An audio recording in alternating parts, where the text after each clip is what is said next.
hands down, the worst episode of Busy Phillips is Doing Her Best is the one from mid-July 2024. First of all, not great, not a solid start. But then it really goes off the rails. I don't know what I'm doing, but I'm doing my best. Hello. Hello. Hello. That's your Australian accent? Hello. What's happening? Well, we can tell everyone what has been happening is that we were so excited that we were going to get to do the podcast in person this morning. Yeah. And then we're going to do it at Emily Beebe's house because that's a good central location. And she's so generous to let us do it. Yes. But when you got here, the keys were missing. Yeah. Because someone in my family had them in their pocket. Yeah. Yeah, that is what happened. But before that, I stepped on a dead rat in the street in West Hollywood. Which is such a New York thing to have happen. Such a New York thing to have happen. It was deeply upsetting. Of course. The valet man and I shared he was very sympathetic to my experience. I was glad I'm wearing these like sandals that are platformy. Chunks. A chunky shoe. A chunky sandal. Yeah. Which is useful in New York so that like there's no goo that gets near my feet. It would have to be very deep goo. Right. Yeah. I will say that the dead rat like sort of rolled under my foot, and thank God I didn't slip on the dead rat and like break my leg. I slipped in a dead rat, a smashed rat in New York City. And I was I was getting into a car to go home from work late at night, and I threw my shoe out the window on the way home because threw that shoe away. There was nothing that I could do. You can't recover from that. It was like a favorite sneaker, but some of the material had like flipped up onto the nylon part of the sneaker, and I thought there was no coming back from that, and I just couldn't be in the car with the shoe. No. That makes sense. That makes sense to me. So, I'm sorry that happened to you. It wasn't great. Yeah, that's not great. It was not great. Everything is weird right now. It's weird to be back in LA. No, I mean, don't you think everything is weird right now? Oh, in the world? Yeah, I think that everybody's feeling like a lot of things. Yeah, 100%. I think that it's weird right now. Yeah. And I don't know what to do about any of it. If there's anything to be done. Right. Can I tell you a dream I had? Yeah, let's hear it. Insane. Let's hear it. I had a dream I was asked to like speak at this political event. Not, I have like the most obvious realistic dreams of all time. Yeah, very literal. I have literal dreams. Yeah. I had a dream I was asked to speak at a political event. And at the last minute, they were like, Joe Biden is going to be there. And you probably your paths will cross with Joe Biden. And in my dream, I was telling friends of mine, I'm like, guys, I'm going to tell him he has to drop out. I'm going to do it. And then he was there in this like green room with me. I've never met Joe Biden. Yeah. Okay. I just am trying to lay the scene for you guys of my dream. This is a thing I dreamed. Yeah. Like 4 days ago. Yeah. He shows up. He's there.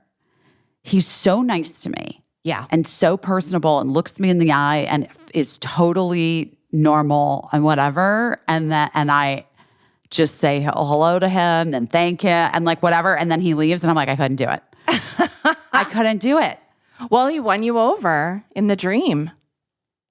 He reassured you. But I felt like, I don't know, when I woke up, I was like, I failed. I've failed our country. Like, I literally felt like I had failed, but also like, I don't know what the fuck is going on right now. I'll just say how I feel because I feel like everyone's saying how they feel. Everyone is saying how they feel. He can't drop out. I know that people are concerned. I think that Kamala could do it. For whatever reason. Here's why he can't drop out, Busy. Do you think that the Republican Party is gonna let Kamala just get on the ballot, like out of niceness in every state? They're gonna be like, oh yeah, sure, go ahead. Make whatever change you want. We won't contest this in court. We're total good guys. We want this to be a fair fight. Here's like the thing. Here's the thing is that, and this is like part of the guys, and we've been off for a few weeks. There's been a lot that's going on. It has been weighing heavily on me, obviously, infiltrating my fucking dreams. The Supreme Court decision about presidential immunity that was made is horrific. It's horrific. But let's not pretend that the Republicans haven't been doing whatever the fuck they want regardless of the law. Exactly. Let's not pretend that these motherfuckers haven't for the last 20 years been, if the laws in place don't work for their agenda, they're just like that. We're just ignoring that law. Right. The fact that like Obama didn't get his Supreme Court pick is 100% a perversion of the system. The fact that Amy Coney Barrett and fucking Brett Kavanaugh lied under oath about Roe and have not been removed from the court is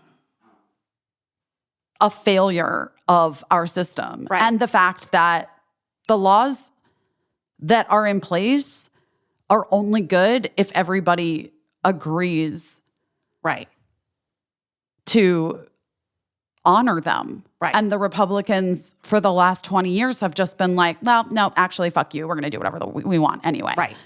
So a little bit with the like presidential immunity. I mean, sure, I guess now it's in there. Make it official.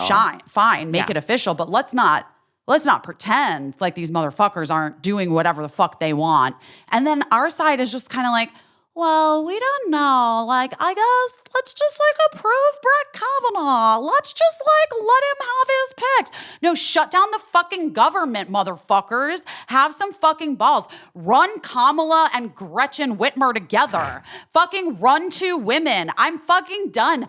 It is so exhausting to me. He's not going to beat him, Caissie. He's not going to win. He's not going to. I'm telling you. I don't know that that's true. I don't know that that is true. Like, what were people saying about Obama at this point? This is a different universe. We live in a different world. It's not even comparable. I know. That's what I'm saying is that like, if we change, if he drops out of the presidential race, what's to say that they won't actually keep going and ask him to step down as president before this even happens? What's to say that he shouldn't? If we give in, but I don't know. I'm just asking questions. Say that the Supreme Court. But here's the thing. Here's why I hate this line of discussion. If we allow them, to weigh in and say that Joe Biden should step down when we're not saying that Donald fucking Trump should step down. But this is what I'm saying. I'm saying that our side has failed massively by refusing to, by trying to somehow pretend that these laws actually mean anything at this point. It is anarchy and fucking chaos, just as whatever Steve fucking Bannon wanted. This has already happened. The people that are in office, all of those Republicans that are in office have zero cares for what they don't even fucking know what the laws are. They don't care. And I'm just saying our side has like continued to play at the idea that democracy isn't a fucking failure. That's the failure of our side, is that we hold ourselves to different standards than they hold themselves. So what I'm saying is, why are we going to give in and cave and say Joe Biden has to step down? I'm just saying, or bow out, and then they're like, "Oh yeah, go ahead." By the way, Kamala's only on the ballot in 42 states. Right. Good luck. Right. My point is just she doesn't get any of the money that anyone donated because she has to start over from zero. But I thought that she could get the money. I think she can. I don't believe so. Yeah, well, fuck them. Why not? She could. Fuck them. There's like loopholes. You think these motherfuckers haven't figured everything out? But that's the thing. We have a Supreme Court that is stacked against us. So loopholes don't work for us because we don't have anyone to uphold our loopholes. So anything that we're thinking of doing. Right. And like Biden, and listen, and Biden could have expanded the court, and Biden could have opened abortion clinics on federal land. I know it. And Biden could have done any number of things. And any of these fucking Democrats could have done any number of things. But have they? No. And here we are, and we're fucked. And the fucking truth is, I'm like, I don't know. Maybe we deserve this. I don't think we deserve this, but I also think that history is crazy. Crazy shit has happened. We're in the craziest time of all. I personally don't think Joe Biden should step down, and it's not because I'm a huge Joe Biden lover. If you remember, he wasn't my guy. He wasn't who I was for in the last election. It's just like what it is to me. It's not, the fact that we're at this point is such a failure of our side. And like No. It is. The fact that we're at this point is because we're trying to answer insanity on the other side. I will not accept that, Busy. I will not accept. Caissie. It's because they're crazy. I had a conversation in early November. Yeah. With someone from on the like political side of like the DNC. And I was like, he's not going to run, right? There was time. Yeah. Is all I'm saying. There was time. There was time to answer what the insanity of this moment, and they didn't do it. And they knew it, and they didn't do it. And also, by the way, when he ran the first time, he basically was like inferring that it was going to be one term. Yeah, no, I believe all of this. I believe all of this. And I also have to have some faith that if like this is what's happening, I really don't think it's like, and you know, maybe I'm naive. I don't think it's ego. I don't think it's anything but people who have access to information crunching the numbers and saying, this is our best shot at this. That's 100%. By the way, that's exactly what they said to me. Yeah. They were like, this is our best shot at this. Right. So why would we say, let's not take the best shot? But except, I don't think it was taking into consideration how things have seismically shifted. Well, I don't think it was taking into consideration, and I don't think they even knew sort of like how he's aging. And anyone that has aging parents or have seen parents as they I get it. It can go fast, and it can go. It can happen quietly and quickly. But like literally drowning in a pool. Literally anything could happen. Literally 100%. Anything could happen. Remember remember that night that Donald Trump had COVID and everyone was like, this is it. How did that not take him out? I don't even understand. No idea. What a failure. But what I'm saying, that's the real failure. Is like Supreme Court justices just died, like a conservative one and a liberal one. I mean, JFK just got shot in a parade, which is horrible and terrible. But anyway, I just feel like I'm not voting for Joe Biden, the person. I'm voting for an administration that has kept this country democratic for 4 more years than I expected it to be democratic. Yeah. And here's the thing. If something bad happens to Joe Biden, Kamala Harris is the president. I know. I don't need her to step up. And I thank her. I thank her for what she's doing as vice president. That's a crazy fucking place to be in. Every other vice president has just been able to like beef it, do whatever, be like a hype man and a personality. That's what Joe Biden got to do as vice president. He also had to like negotiate the like troops exit out of Afghanistan, which was like a really unpopular job and bullshit, like not a fun thing for him to have to do. I feel like what he was famous for, though, is being like President Obama's like support guy, which I also really thank him for. I don't think he's... I need a hype man. You do. I don't think he's perfect. I know, like, currently and historically, he's done problematic shit. He's 100% imperfect.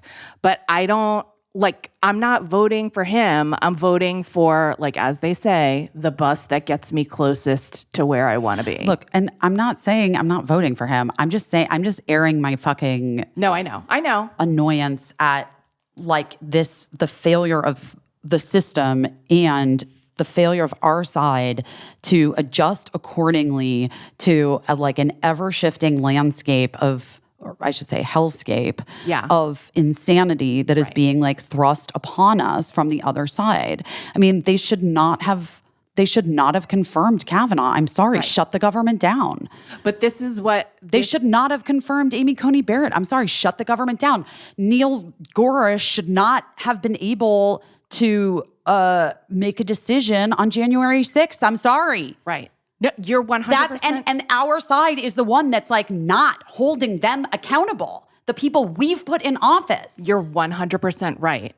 All I'm saying is we should be madder at them than we are at ourselves.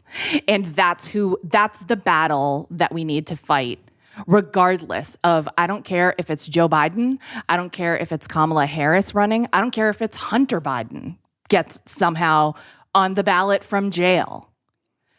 That's who I'm voting for. And who I'm mad at is Donald Trump and all those Project 2025 motherfuckers. You will not hear me criticizing anyone who, like, look at what it's a failure of our party, Caissie. Our party has failed us. Look what just happened in the UK. Look what just happened in France. We have to do the same thing or we don't get to do it again.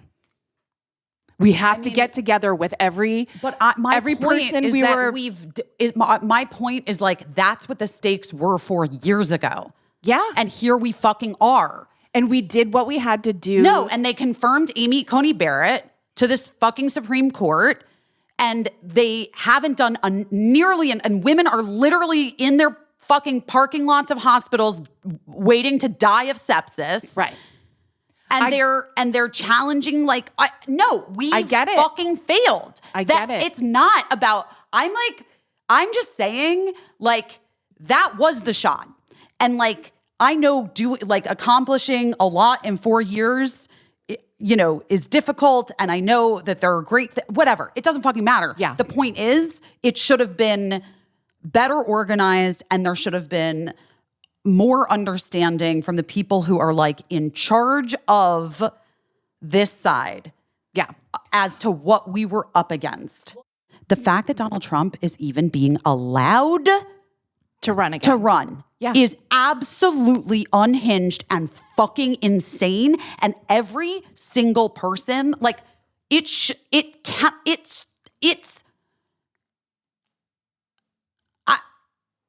don't know. He's all over these Epstein documents and the media hasn't talked about it at all. At all. So the media is complicit in and of course, it's great business for them. If Donald Trump wins again, that's great for CNN. That's great for Fox News. I just feel... That's great for MSNBC. I understand your point, and I'm like, obviously, whatever. I'm going to I'm going to show up and vote for Joe Biden and like vote down ballot on all the things. Like, we love the giving circles. We love the states projects. I really do feel like big things can change on a state level. I really do feel that. But at the same time, this is like bringing up sort of a larger issue about the complete mess of the Democratic Party and their absolute inability to meet changing times and changing ideologies with actual, like, real ideas and a roadmap. And a fucking roadmap. I 100%. Because those motherfuckers have had their roadmap. And it leads to 2025 Project 2025. It's been going on for years. And it has been going on for fucking years. Yes. Just like overturning Roe. Right. And they chip away and chip away and chip away. And we're just kind of like, you know what we are? We just play defense. That's all we ever do. Right. There's no fucking roadmap. And at this point, 4 years ago, I was like, we get this guy in. We got this fucking guy in. Surely there is now a roadmap. And guess what? Here we are. Which I would hitchhiking argue on the side of Route 66. Here's what I'll say. And I say this with all the love in the world. It's not just a problem with the party. It's a problem with us. We don't like incrementalism.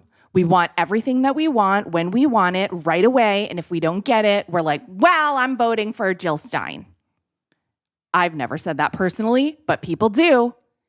People are supporting RFK right now. We could use those people that are supporting RFK. We'd be in a lot. That is like. This is what I'm saying. Is he still even in? Is he still running? Yes, he's still running, and he's still polling like 10%. I feel like in some places. Wait, did you see his the thing about him eating a dog? Oh well, the eating the dog, but then also the literal rape accusation or sexual assault accusation that he kind of was just like shrug emoji. Yeah. Well, because by the way, clearly no one cares about it. Clearly no one fucking cares. Clearly no one cares. And rape is not off the table, and child rape is not off the table for some people. So I don't fucking know what to tell you.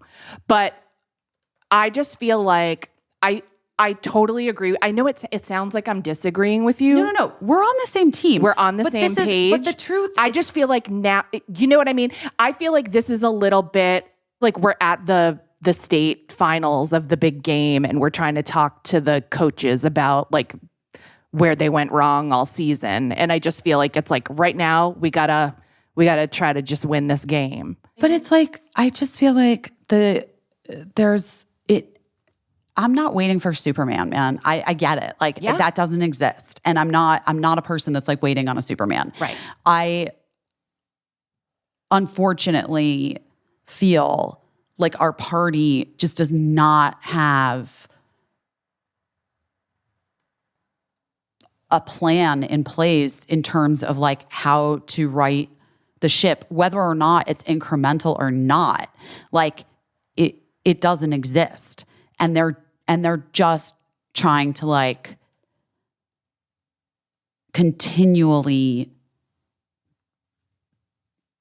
just meet the moments as they pop up. Right. And it is a failure, and it has failed the American people, and people are dying and in like horrible, horrible situations because of it. That kind of foresight and preparation that you're talking about, Biz, like expecting your opponent to do the worst possible thing and prepare for it is exactly why I think Joe Biden should not step down.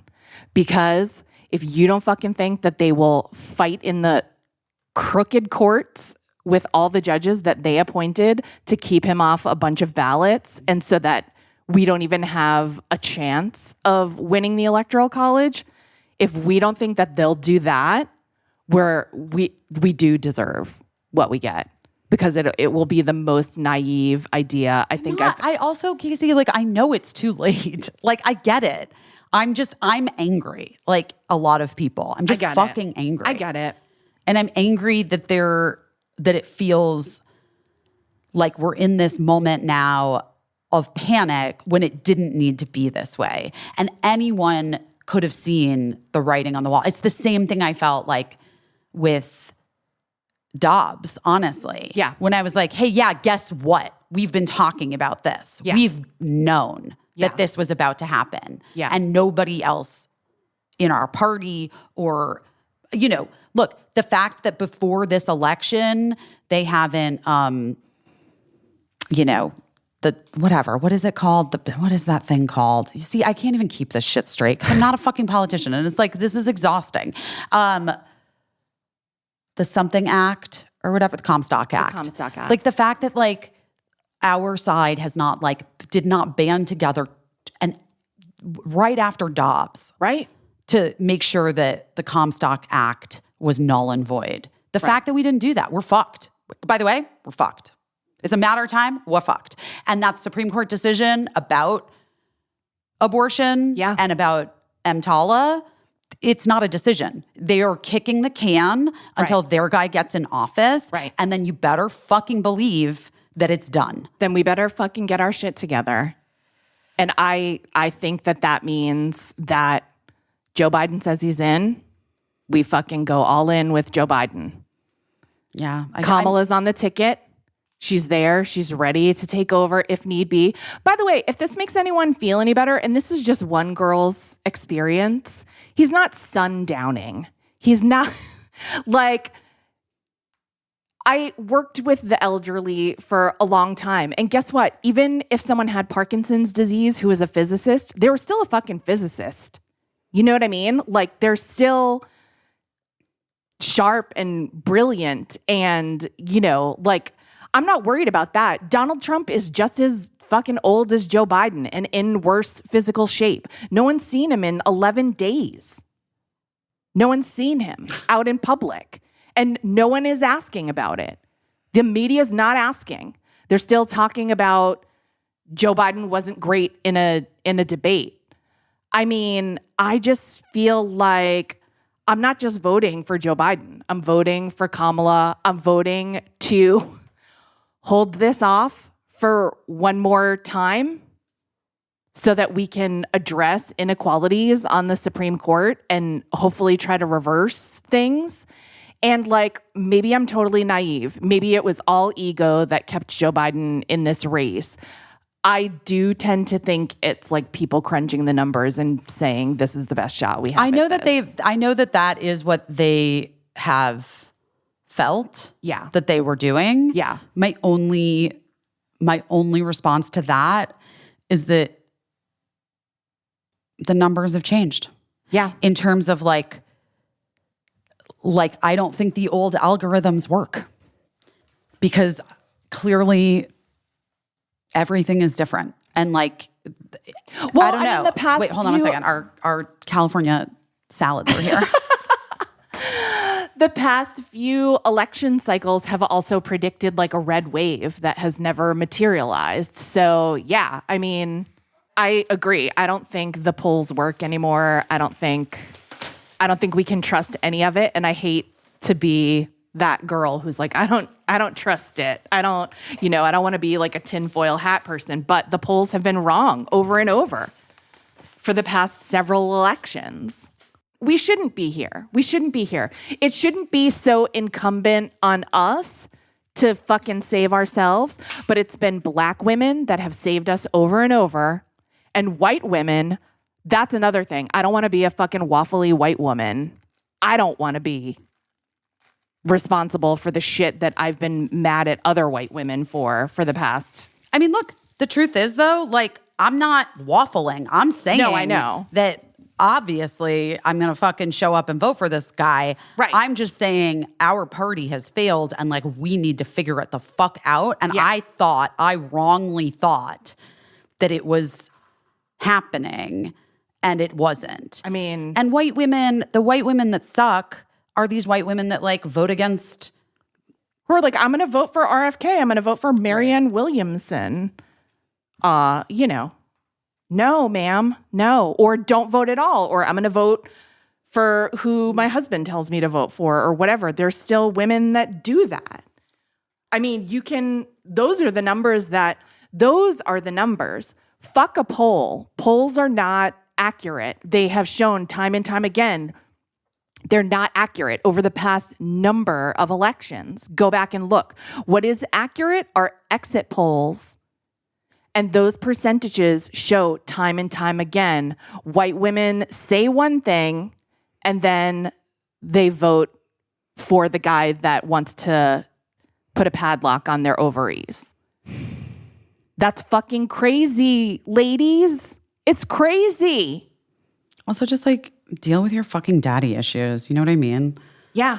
Like, and I just... whatever it is, ladies. I don't know what it is, but just whatever it is, just fucking deal with it.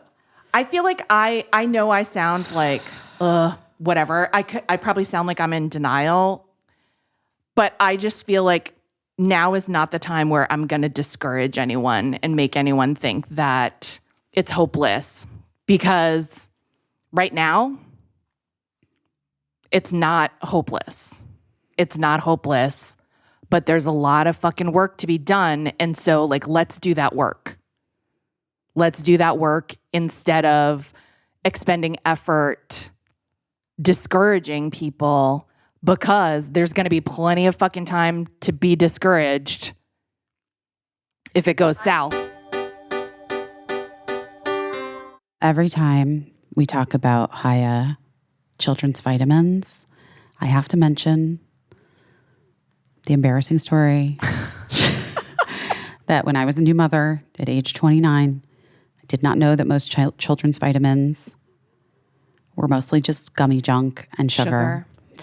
That's how we were raised. I didn't know. I didn't know. We were raised eating candy vitamins, basically. And what it led to was a lot of cavities in my first daughter's mouth. Yeah. And an embarrassing situation at the dentist with me when she was like 4.5 years old. Yeah. Where I was like, what are you talking about? We brush her teeth. I swear to God, I'm not a bad mom. What is this? What are you talking about? Why does she have so many cavities? And they're like, are you by any chance giving her gummy vitamins on her way to preschool? Those gummy vitamins let you down. They let me down, but that's why Haya is building me up. I don't know. No, but that's why Haya was created, honestly. Right. It's a pediatrician-approved, super-powered, chewable vitamin.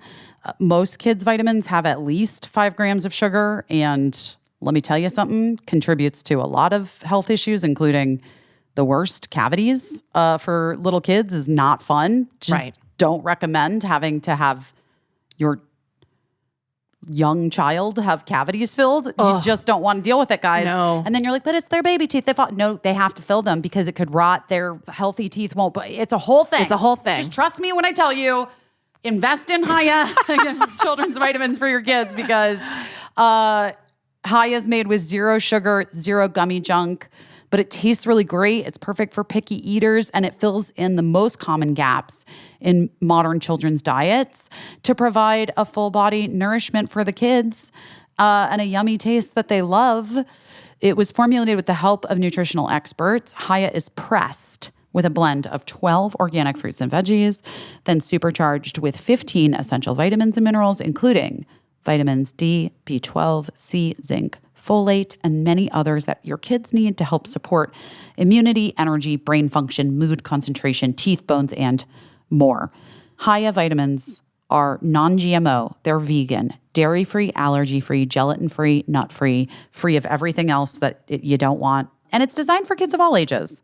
Sent straight to your door. You don't have to worry about picking up your vitamins at the store, because they're going to arrive and they're going to be fine. There's a little reusable jar that the kids can decorate, personalize with stickers. We love Haya. We love them.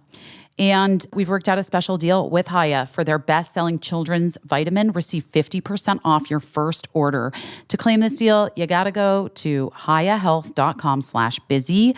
This deal, not available on the regular website. Go to hayahealth.com/busy and get your kids the full-body nourishment they need to grow into healthy adults. Oh, Bull and Branch. I love you, Bull and Branch. The nicest sheets I have ever had the pleasure of coming into contact with in my life.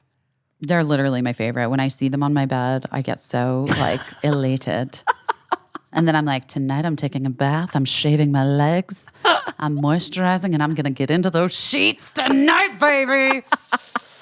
I love them because, well, they're the nicest sheets ever, but without a price where you're like, what? Right. What happened? Yeah. I've seen some expensive sheets, guys. Actually, I've purchased some expensive sheets in my day. And they're not all that. And by the way, no, genuinely, I'm telling you, genuinely prefer the Boll and Branch sheets. Yes.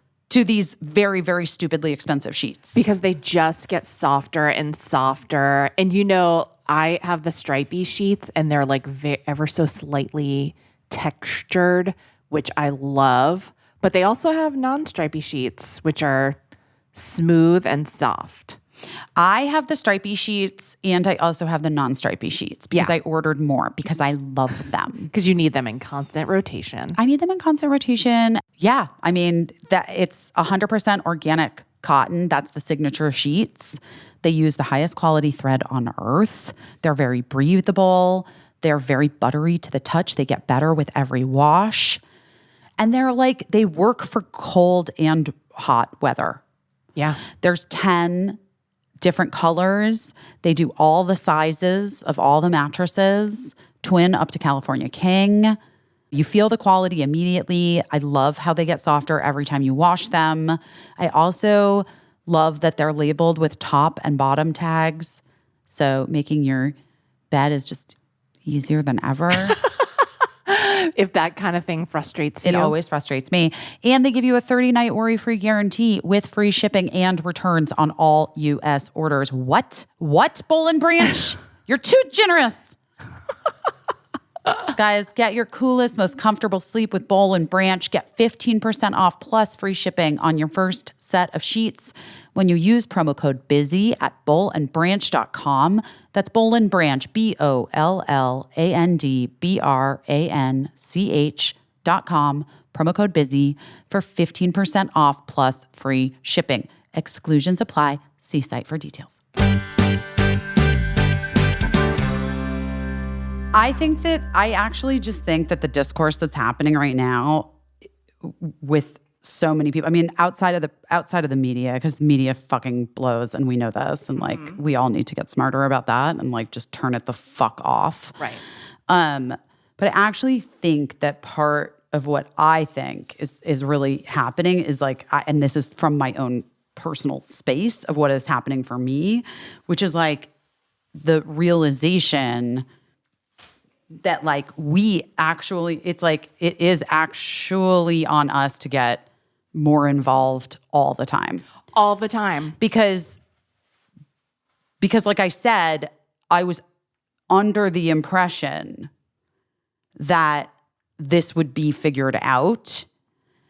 And this is a really shitty place to be in right now, 4 months before this fucking election. Agreed. And I don't understand where the disconnect was in terms of from our side, okay, if Trump runs, if Trump is going to be the nominee, what is our answer? What's the best thing? And taking into consideration, not just crunching numbers from,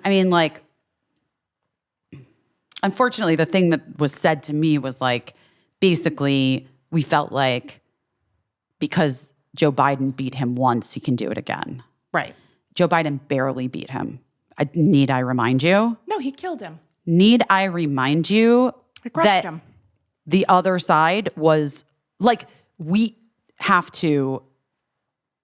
That it was over a month. It was historic, a historic trouncing. More people voted for Joe Biden than any other presidential candidate in history. Right. But the Electoral College is what the issue is, right? For sure. I mean, there's multiple issues. If you're looking at popular vote, yes, he won by a lot. Right. But but our system is terrible. And we don't, the popular vote actually doesn't fucking matter. Right. So that's what I'm saying. We can't afford to be the system's bad because it's too late to change the system. But this is also what I'm saying. We have known since dangling goddamn Chads. We've known since we let them not allow Al Gore to be the president. Right. This is how long this has fucking been going on. Some of you were in elementary school when the Al Gore thing happened. Probably not even born yet. And the truth of the matter is, that's when our party failed. That's when we started to fail. We rolled over and we allowed them to fucking do whatever they wanted to do. And they had probably been working on that for 10 years or 20 years. Who even fucking knows? I'm just saying, I don't know. It's always such a thing that DC has like, or especially like that liberals are so like Hollywood elite or whatever. Guys, can we get some like good storytellers in there? Some like good people with some like great ideas, some fucking like, I don't know, like some writers, get like an Aaron Sorkin. You know what I mean? Like, we need a better fucking story because this one sucks. And like, they haven't been nailing it. Right. And we need some directors and we need like, really, we need some art department. But like, I just am like,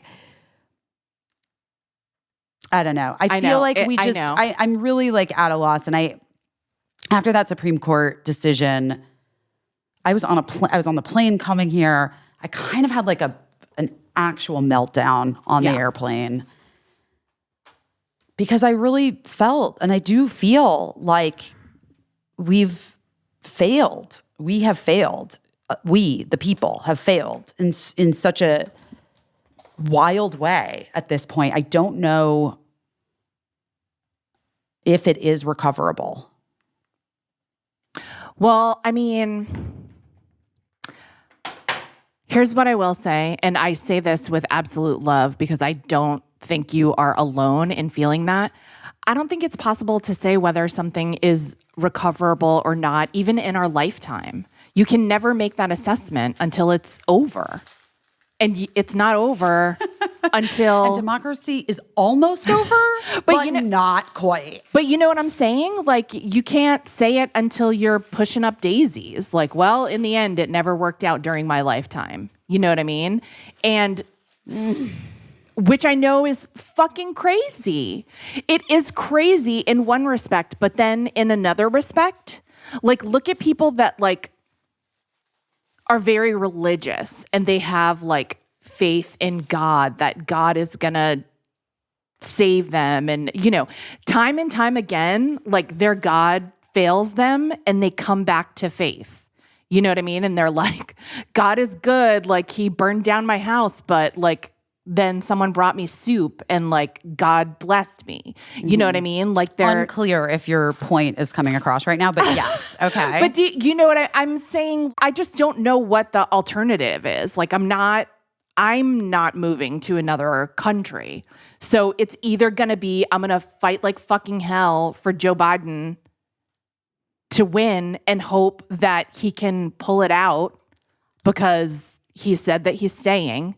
And then I trust Kamala Harris if she has to step in at any point.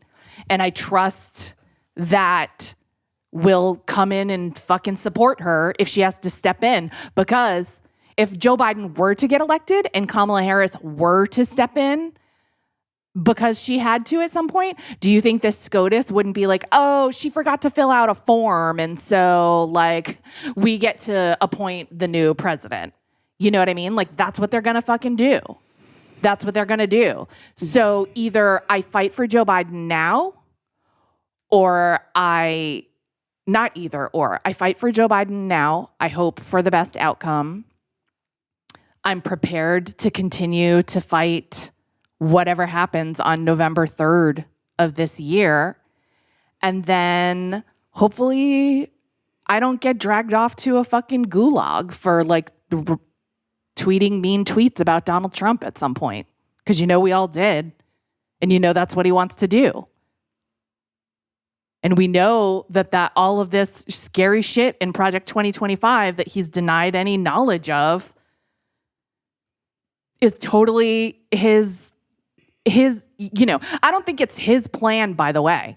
I don't think it's his plan. I think it's a plan that, like, all of these people that we say, like, Joe Biden is surrounded with, and, you know, we can basically trust them to be basically good or better than the other side. All these people that have surrounded Donald Trump, they're all the people that have worked on putting together Project 2025. So it's real, whether he knew about it or not. It's real. It's happening, and it's fucking crazy. And I know it sucks. It sucks, and it's so exhausting, and we're so exhausted. So it is kind of funny to me in a way that people are like, why isn't that old man doing a better job? And he's like, I got to get more sleep at night. Like, George W. Bush went to bed at 8 o'clock every night. It's true. and I'm like, I have to go to bed at 8:00. So it's funny to me that we're kind of like, oh my God, we're so exhausted. He's talking kind of quiet. What's that about? Like, it's crazy. It's crazy to me how many people are mad at the wrong guy or like are not prioritizing their anger better. Yeah. But that's what we do. You know what I mean? Like, it's like, I mean, I don't want to say, but it's the same psychology as like victim blaming, like where you're like, you shouldn't have worn that or whatever. You know what I mean? Where you're like, that's the wrong person to be. Except Joe Biden's no victim, babe. No. This is what I'm saying. But it's kind of like, we're the victim. No, we are. Not me and you, but like just people, The that people. need the this American to go. Yeah. people. People that need this to go right. No, I know. I just also think we have to I think part of, it's complicated. Yeah. It's complicated. But I also think part of the reason why things have continued to stay the same, even on our side really, is that when we get a win, it's just this idea, for me, it really has become solidified in this idea that there has to be, and maybe actually I'm reconsidering my, I don't think there's a Superman. The other side has had their evil Supermen. They've had Steve Bannon. They've had Karl Rove. Yes. They've had these people that have come in with a real clear vision and plan on how to make these old white men as much money as possible, how to dismantle democracy as we know it, how to continue to remove rights from people and keep people in poverty so that there are enough workers to supply the demand so that the billionaires can keep their money. Right. All of that stuff. So maybe I do think we need someone who's like that. Yeah, who's like an Batman. Actual fucking visionary or woman. Person. We need that person who has the progressive vision for our country and can map it out in the best way. And maybe it's a think tank, and maybe it's someone needs to fucking put it together though, because it's not happening on its own. Right. And it's not, and the party is not doing it. Right. And I think my anger is at the party. My anger is at the elected officials who continue to feel all of them on our side frazzled teachers who have limited resources and don't know what the fuck is going on. Right. Well, we're getting into a wonky discussion, which I don't know how interesting it is, but my theory is this is why being a Democrat, being on the left is complicated, because there's honestly, when it comes down to it, there's no money in it. Being pro-gun is all about money. It's about guns cost money, ammunition costs money. There's money in it. There is no money in being anti-gun. That's the absence of money. There is no money in being pro-education. That's asking to spend more money. There is no money in being pro-universal health care for people. That's asking the country to spend more money on taking care of its own. Does it mean that those things aren't all good and right? Of course not. They are good and right. But it's hard to get powerful people to back those ideas, because powerful people are powerful because they have money and they like money and they like having a lot of money. And so it's easy for them to get lured to the dark side. And on our side, we don't have a lot, people fucking say the name George Soros so much. Soros funded, Soros, liberal George Soros. And it's George Soros could not be giving all the money that people claim that he'd no longer be a billionaire if everyone who claimed that some idea that was funded by George Soros was really being funded by him, you know? And it's like that's all we get is like one fucking good billionaire. One old guy, he's old too. You know? But it's just like, I think for the most part on our side, we get a victory and we're like, yes, this is the right thing. The right thing happened. And then we relax and we're like, see, this is the way it's supposed to work. And then we go back to like just doing our life, to being a teacher, whatever. And we're all exhausted, right? Because being a teacher, being a nurse, being a mom, being a bus driver, being a person that works in marketing, it's all very tiring. We're all working very hard or wanting to work hard. Everybody I know that's not working, all they want to do is work. And everybody's exhausted by everything. So like, does it surprise me Joe Biden's exhausted? I'd be exhausted if I was him, if I was in my 30s, you know? It doesn't surprise me. But I just think on our side, we always relax and we go back to our lives because we're like, this is the way it's supposed to be. And we're never suspicious. And I think that's my survival instinct is to not trust anyone. And I don't trust these motherfuckers for 1 second. I don't trust that they would let Kamala get on the ballot. I actually think you're right. I don't trust that they would hand over the office to her if, God forbid, and knock on wood that nothing does. But if Joe Biden were to win and something happened to him, I don't trust that the Supreme Court would let Kamala just assume office. We already saw, they already tried to stage a coup and not let him be president in the first place. We already saw.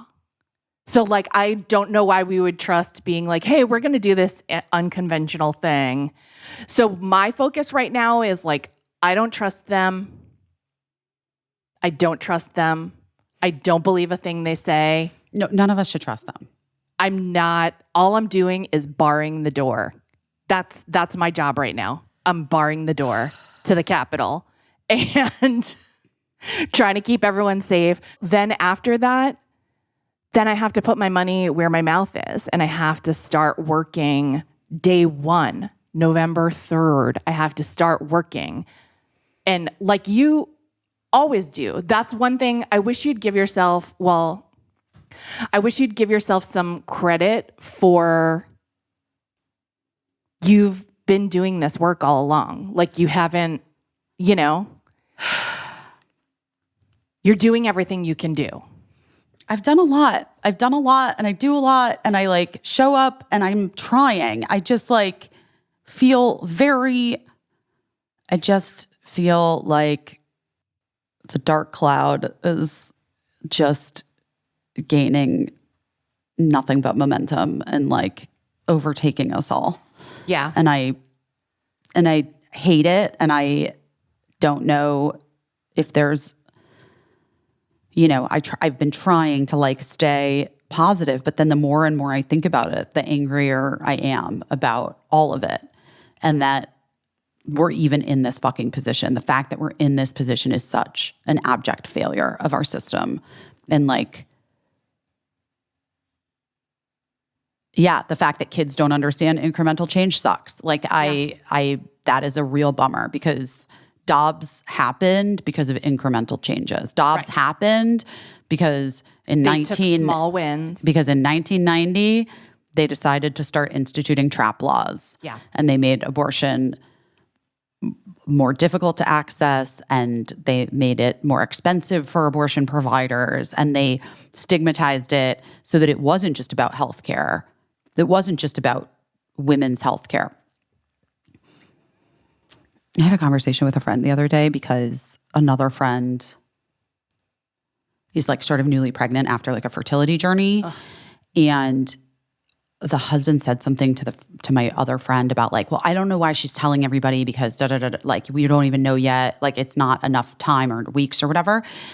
And I was like, dude, that's why women have been dealing with these things in shame and in quiet because she wants to have support around her if, God forbid, it doesn't work out this time. Right.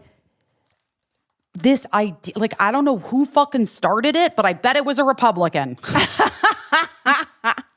Well, you know what? It probably started with fucking manners. That's another problem our side has. We're always like, manners. Like, let's be polite and like, let's not get into it. That's why, by the way, I think Joe Biden was able to do well last time. Like him saying, "Will you shut up, man?" to Donald Trump is how he won the election, I think. You know? And so, because he was saying what everybody was dying to have someone fucking say to that guy. Mild. That was mild. You know, but I just feel like manners have really, you know, that manners are great. I love them. But there's also like a time and a place where you have to sort of drop the good manners because you have to realize like certain people are not to be trusted. And they tell us all the time. They tell us all the time that we know everyone who was there on January 6th. We know who was there and we know what they did. And everybody's just kind of like, you know, okay, go do your couple weeks of jail. And then, you know, like it's crazy. It's crazy. So my thing is, I would like to incrementally do whatever I can to hopefully push Joe Biden over the finish line, hopefully get him reelected, and then I will incrementally work every day. But it's like the system is so set up for us to not, like when you say like me personally, Busy Phillips, that I do all the things I can do. That's right. I do. I actually do. I do so much, and I do a ton with ACLU. Obviously, I'm like one of their ambassadors, and I like host things and raise money and talk about this stuff and do Q&As with people, you know, with whatever candidates and people that I'm asked to do, you know, whatever. Right. But the truth is, so much of this, like the real choices are made behind closed doors that we're not like privy to. And that is insane, because that, to me, that is the failure here. Like they're not taking the fucking note. You know what I mean? Like, because even if the Democrats were able to say like, guys, we hear you. It feels like it's not fast enough and it's not enough. Here's the deal. We have a plan and we're going to fucking stick to this plan. And like, I don't know. I just don't know. But it never feels like it. And it feels like it just is a lot of chess moves and it's not a lot of substance. This could all be moot, by the way, by the time this podcast gets to you. Like something could have happened. Someone could have dropped out of the race. Some decision could have been made. But I think that Joe Biden staying in the race is them listening to the note, because millions of people voted for him in the primary. That's who they picked as the candidate. Everybody knew how old he was. I think it is. I think them saying like the dam is holding, he's saying he's in the race. I think that is them saying this is the note. I hear that.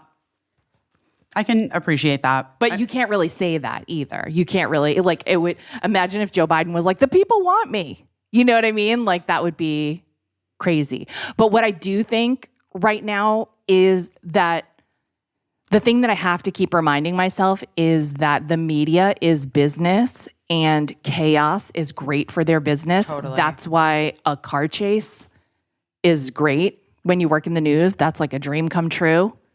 A murder in a car chase, like everybody else's nightmare, is great for you.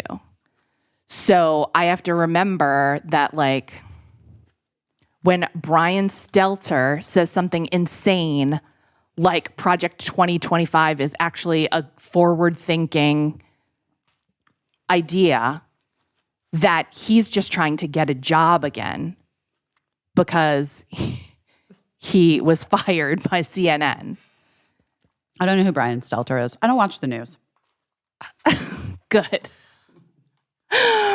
Brian Stelter was a CNN guy And now he's like an independent news guy, which I think is like a blessing and a curse, these independent news folks, because I think they just like, they're just going after clicks. So the more chaos, the better.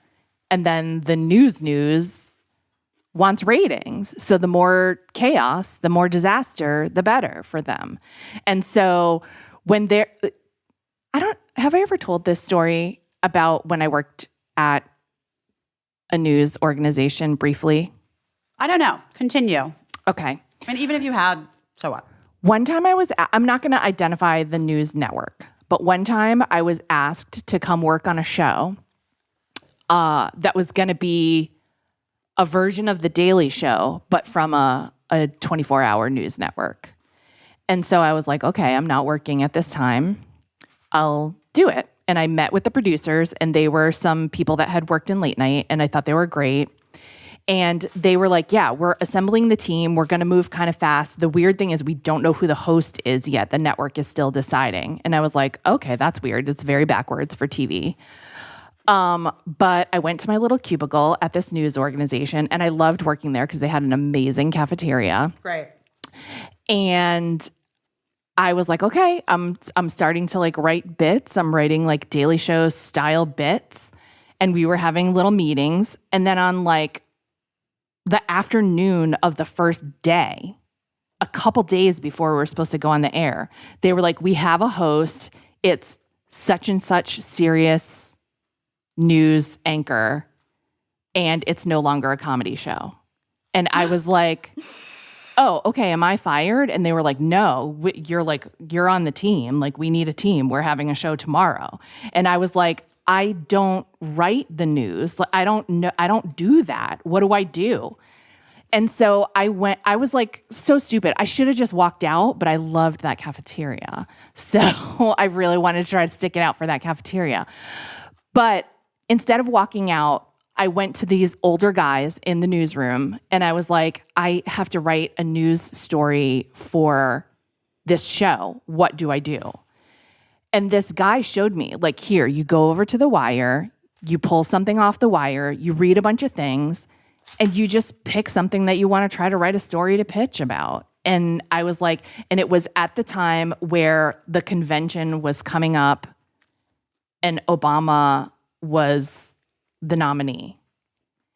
And I saw something that about the slimmest statistical possibility that a convention could be contested by people at the convention. And so I was like, well, what about something like this? Like, this seems interesting. It's like such a remote possibility. It would never happen in a million years. But then the guy was like, yeah, but if you write it, like, it could happen. Like, people are saying this might happen. That'll get attention. It's sensational. And so I was like, I'm not going to write a story that's good enough to actually get on the news because I don't know what I'm doing. So I put a thing together about how it was possible that Obama's convention was going to be contested. Or could be. It could be. It could be. People are whispering about it. And that news anchor did that story, and it caused like people to really think that that was like a likelihood and true. And it made me almost throw up watching that story be delivered because I knew that it was very, very, very unlikely. And like me just making a big story out of it to get attention was fucking gross and disgusting. And then I quit that night after like 3 days there. But that's what I learned about the news business. Like the wildest thing that you could spin out of like a hair of truth is what's going to lead. So like the fucking New York Times being like, an Parkinson's doctor was at the White House 8 times in the past month, not mentioning that he had been to the White House several times, and it was because Joe Biden was working on a piece of legislation that had to do with Parkinson's, not because he was getting examined for having Parkinson's. Now everyone thinks he has Parkinson's. And it's like, come on. And he's like getting it from every which way because there are people that hate him and they're like, that fuck has Parkinson's. And then there's people who are sympathetic who are like, I love him so much, but if he has Parkinson's, he should rest, And it's just like, that's their goal. Just chaos. It doesn't matter. It doesn't matter how the person feels about yesterday Whoopi Goldberg was like, I don't care if Joe Biden poops his pants. I've pooped my pants. It doesn't matter to me. And I sort of feel like, and I get it because other people that I know are like, well, then you're in a cult. If you would. I literally thought you were about to say other people we know have made news this week for pooping their pants. And I was like, I was about to be like, Caissie, that is really fucking amazing. And that tie-in right now is actually everything. Other people we know have made news this week for pooping their pants. Very able-bodied people. Or not even pooping their pants, pooping someone's house.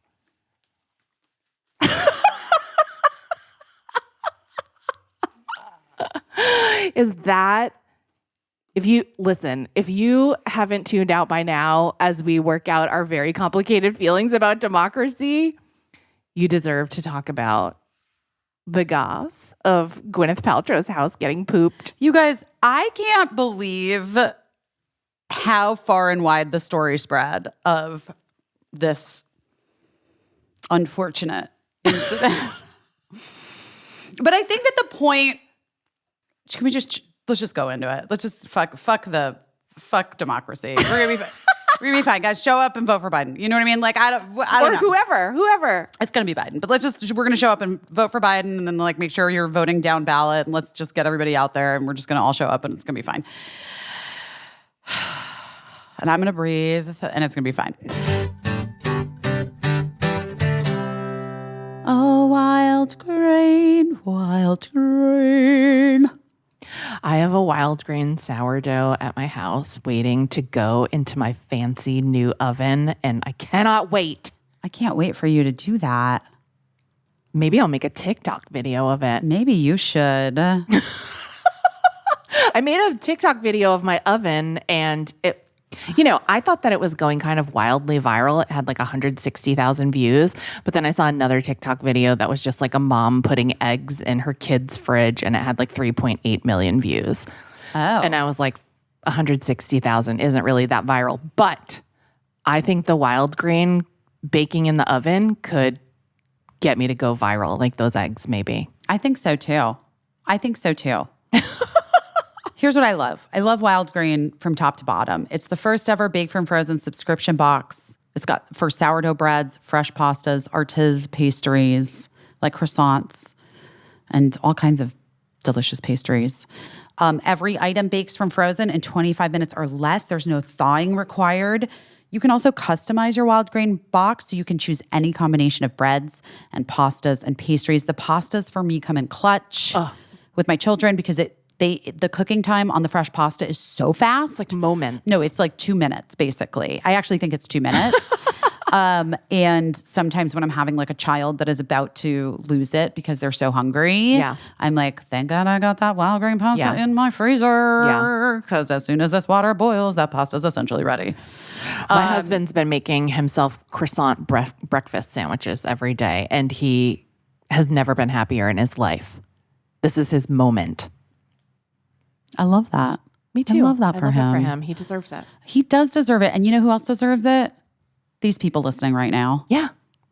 You can also fully customize your wild grain box. You can choose any combination of breads, pastas, and the pastries. You could build a box of only pastry if you want. You could do just pasta, which I have done before. And you could do only bread if that's what you need, if that's what you want. And for a limited time, you get $30 off your first box, plus free croissants in every box. Come on. When you go to wildgrain.com/busy to start your subscription, you heard me. Free croissants in every box and $30 off your first box when you go to wildgrain.com/busy.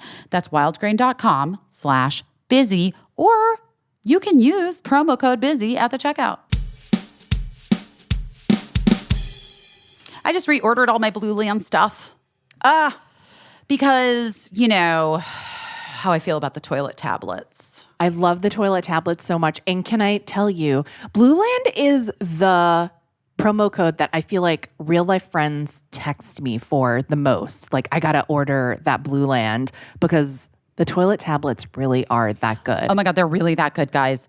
I just want you to know that bacteria and viruses can hang around in your toilet even after multiple flushes. That's disgusting.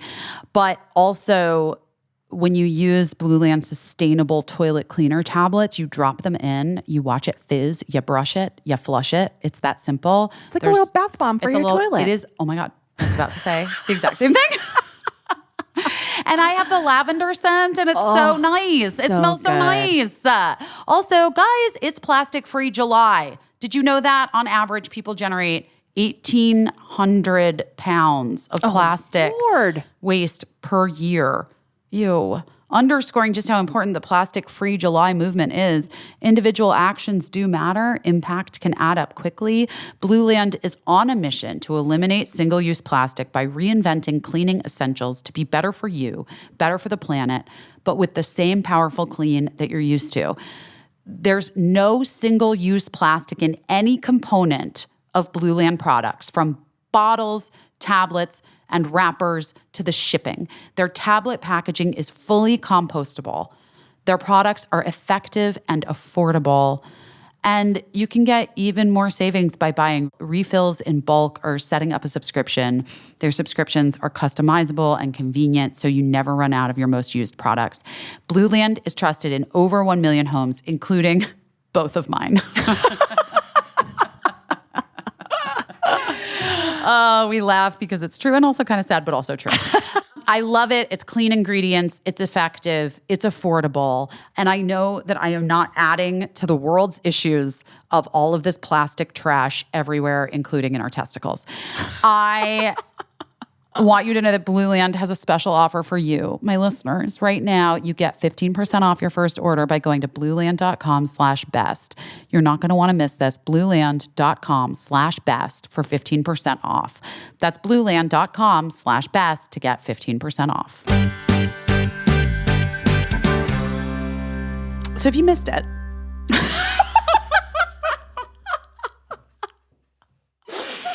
blind item started circulating a couple weeks ago about a house guest at Gwyneth Paltrow's gorgeous home in the Hamptons. I'm sure very light-colored home. Well, you know, isn't this the one that was like on Airbnb? Like she did a deal and like somebody could win a chance to stay there in this guest house, the guest house of the incident. Probably hasn't happened yet. I mean, now someone's like, do I even want that? Do I want to stay in this house? Anyway, these blinds started popping up about how Gwyneth had a house guest who literally and figuratively, I guess, shit the bed. Yeah. And then fled the scene. Fled the scene without so much as a, let me throw these in the wash. And I have so many questions about this, like in so many ways. But then at a certain point, it came out who it was. Right. And it was this guy. Allegedly. Oh, I guess no one's confirmed it. Has he confirmed it? No, I guess not. But I mean. Would you confirm it? I mean, if it was me who openly talks about my IBS, yeah, sure. Why not? But I wouldn't have fled the scene. I would have like handled my shit, no pun intended. Anyway, the story I've heard so I just want to say, as a person who is in this world and in New York, in the last like 4 weeks, I have heard so many different versions of this story. Yeah. The gossip is like, it's not surprising to me that it got out because everyone's been talking about it for weeks and weeks and weeks. Right. In all kinds of circles. Right. Raymond Padilla had some insight that he heard from somebody who apparently had a thing. You know what I mean? Like, there was like, lots of people had a lot of like supposed firsthand knowledge of this unfortunate house guest incident. Right. It came out that, yes, I suppose we should say allegedly, that allegedly it was Derek Blasberg who was the pooper. Yeah. Who... He's like a fashion guy. He knows everyone famous. He knows everyone. Some people have like thoughts and feelings about him. He's always been very nice to me. I've also never invited him to my guest house in the Hamptons. Because I don't have one. But, but we're also just like, we're not that close. But like, he's always been nice to me. I have no beef. I don't know, whatever. But I think what's interesting to me about it is two things. Number one, the pile-on him was interesting to me. Okay. I thought it was a little interesting because there was a lot of like schadenfreude. Oh, sure. Yeah. About it. Yeah. Like I feel like people were really like delighting in him having this embarrassment. Right. Well, at first, everybody tried to say it was like an Ozempic thing before they even knew, because Ozempic notoriously gives people diarrhea. Does it really? So they say. Okay. But yeah. And so, So what's the, do you think it was like people were being mean to him, or do you think it was that they were like, being mean to Gwyneth? Like, well, he's like sort of, I think that he is sort of a polarizing figure because he's like,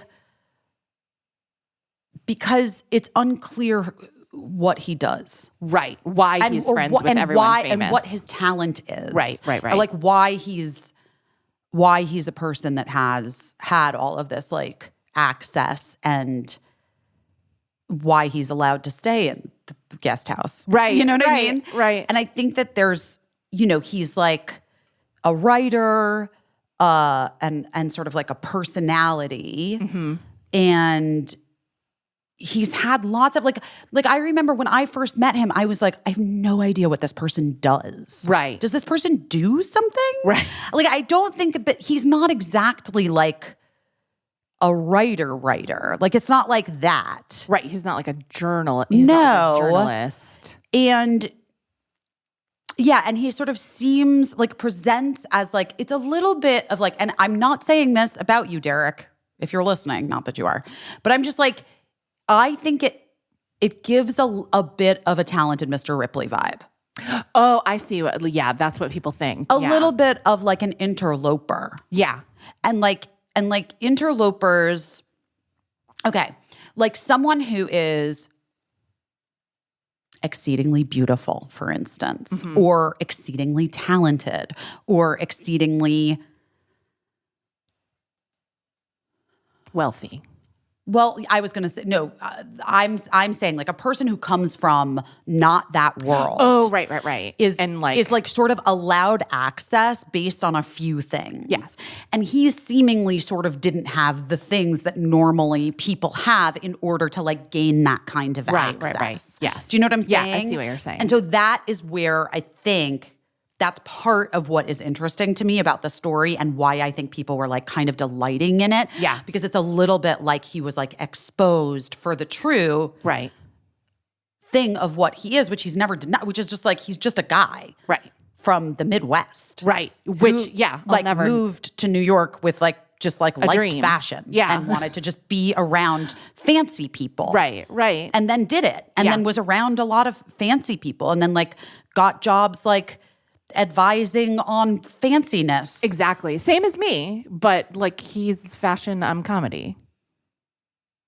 No, not the same as you. because you're not a professional best friend. You're not a person where like every time I see you, you're with someone else who's more famous than anyone ever. That's true. And then the next time I see you're with the next, that I think was always part of the thing. And there are like those people exist. And like, I don't know, like I'm always like, give me a friend who's a great laugher. You know what I mean? Right, like right, I'm happy to hang out with somebody. Yeah. He's a fun fucking hang. Like Yeah. I've been sat next to him at like fashion dinners. Yeah. He's fun. He's kind of a little gossipy, a little bitchy. He's someone. It was attributed to Tom Ford, but I think lots of people had said he's a little bit of a Truman Capote. Oh yeah, that's a really good. Yeah, I mean, I worked with him very briefly on one really short project, and not even in person, just over email. And I can't say that he was unkind or like I can't say anything bad about him. I don't know him well. I will say the one thing that did amaze me is I think we had a phone call. And every single person that I mentioned that was famous, because like it was about sort of like celebrating all of these people that were being honored at this event. And every single person that I brought up, every person was more famous than the last. He was like, "Oh yeah, I'm friends with her. Oh yes, he's a really good friend of mine." And I was like, "How is it possible that you're friends with all of these people?" But he is. He's shitting in all their guest houses. Listen, as a bitch with IBS, I feel I'm very like sympathetic to the plight of Oh my God. Say it was true. diuretic explosion. Say it was true. I'm not saying at all it is true, although the conspiracy theory lover in me is always like, there's always some grain of truth. Like people are like, Gwyneth would never say that if that really happened. Gwyneth would never report that about her friend. But I'm like, was there a cleaning person? Was there an annoyed assistant? That's all it takes for like a story like this to get out. But that being true, I mean, that being said, I don't know that being true. I'm obviously saying what I wish. That being true. That being said, suppose it is completely made up, whatever. How would you handle it if you were in the news for supposedly having like shit Michelle Williams' house? Well, okay, a few things. Like, first of all, I think that the question actually becomes in the aftermath, how it was handled. And if it was handled with like complete entitlement and like that the people working there would have to deal with it, that's fucking disgusting. Right. And like you need to like literally handle your shit. Like I have never had this experience personally, even with my IBS. This is the other thing that I was like trying to wrap my head around. I'm like, how does this happen? Like, I guess I've been really sick before. Yeah. Like stomach flu. Like I remember I had like norovirus once. Yeah. Oh my God. Before I was a parent, before I had Birdie. Yeah. Where it was like that thing where you're like, sorry guys, sorry. We're just going to get into it. Where you're like shitting and vomiting at the same time. Right. And I remember at one point when it was like first violently starting, I was throwing up and I started to shit. And I was like, what do I? And I had to like flip around and grab a trash can. And then it was like on the floor and I had to clean it up. You know what I mean? Like it was disgusting. You guys, I'm sorry. This is disgusting. No, this is real talk. Real talk. In the spirit of Whoopi Goldberg, the exact same thing happened to me when I was pregnant. I had like a stomach virus. Yes. And you're projectile vomiting into the... Which made my guts clench, which made me shit on the floor. Yes. Okay. And Listen. I don't even want to tell you what happened. Doesn't matter. All I'm saying, did you give birth? And then the baby popped out. No, I'm kidding. No. My dog ate my poops No. before I could clean it up because I was still throwing up. Nope. And I was like, that was making me throw up more. And I was like, I'm going to black out. I'm all alone in this apartment and I'm going to black out because of how many bad things are happening right now. Sorry to everyone. I'm actually, this is like, it's so far beyond the veil. Hands down, the worst episode of Busy Phillips is Doing Her Best is the one from mid-July 2024. First of all, not great, not a solid start. But then where it really goes off the rails. Okay, so my foot rolled over a rat today. Yeah. You're lucky you didn't shit yourself I'm right there. lucky that I didn't just lose all control. Anyway, my only point is like, I don't know, man. I've never been in a, like, you know, I've never been in a situation where like something horrible has happened, like in someone else's home. Okay. But to me, like,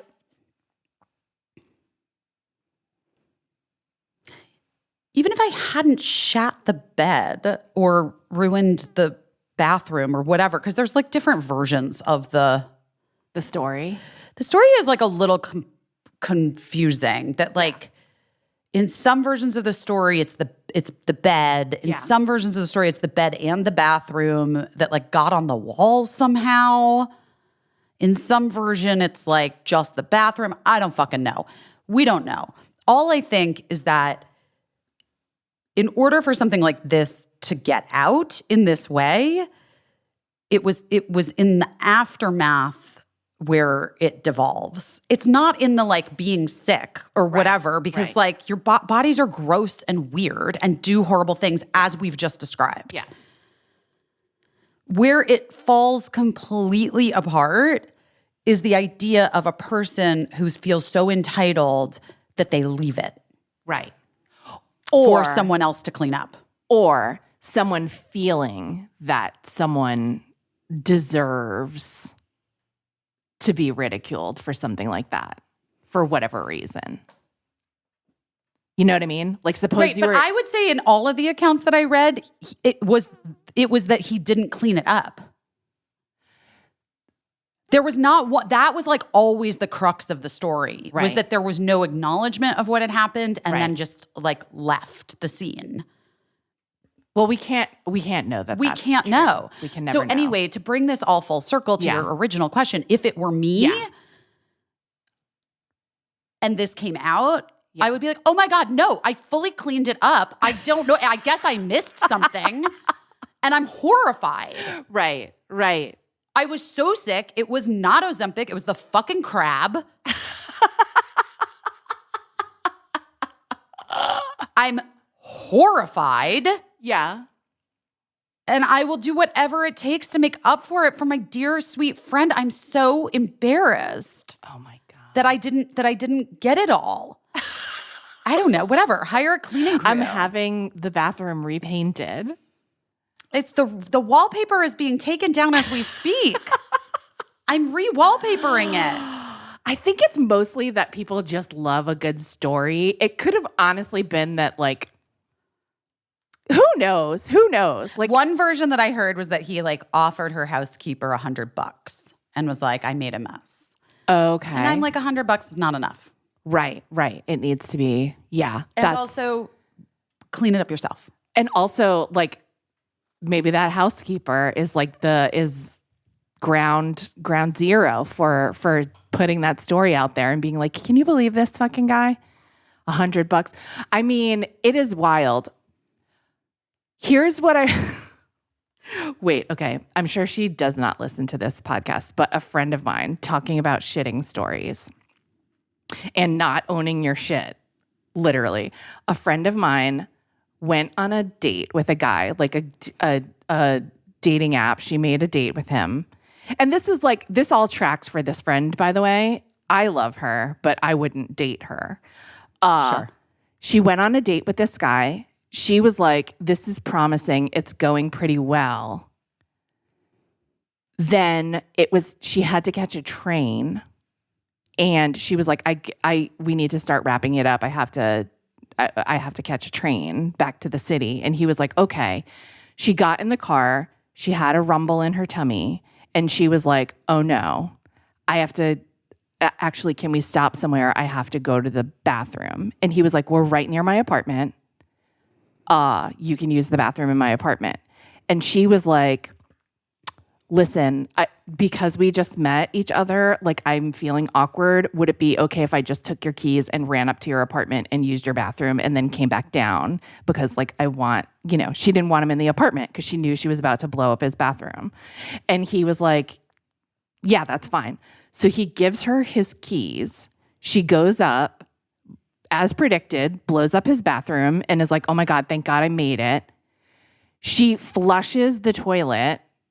It clogs the toilet. Jesus Christ. The toilet overflows in this man's apartment. She said enough water, she was trying to get it to stop until his bath mat floated out of his bathroom. And then I was like, oh my God, what did you do? She said she left the toilet running, went down, got in his car, gave him his keys and said thanks, and just let him take her to the train and never mentioned what had just happened. And she never saw him again. She never saw him again. But I was like, what were you hoping? And she was like, I guess in some way I was hoping that he would just assume that his toilet overflowed and that it had nothing to do with me. And I was like, that it had nothing to do with your emergency stop at the I just think we have a hard time managing anything that comes out of our butts as a people. And like, maybe that is, maybe that's the theme of this podcast, is that like we're all having a hard time owning up to our shit. That, and like Whoopi Goldberg, I salute you for admitting that you pooped your pants. I think she did. I think that's what she was saying. I think she said the other during day. we're talking about this? Was no, this on no, The she View? was talking about, she was like, I don't care if like politically, I don't care if Joe Biden poops his pants. We've all pooped. We've all pooped our pants. So I took that. I feel like that's what happened. If I'm incorrect about what Whoopi Goldberg said, please do let me know. But I think that Whoopi Goldberg was saying we've all pooped our pants. And by all, I think she means herself. And so I feel like that's an admission. You and I have just admitted unthinkable things. No need for anyone to spread a rumor about us. Yeah, I mean, listen, guys, I don't know. But again, but then I also think maybe because I am a person who's had IBS since I was 20 and have had horrific diarrhea before, that's like the most painful thing of all time. Maybe my reaction to how I would have handled it is coming from that place of experience, which is like, well, what a bummer. Like, I guess you got to fucking figure it out. And like clean it up and like take care of it yourself because someone else handling your shit is like disgusting. Yeah. That's number one. Number two,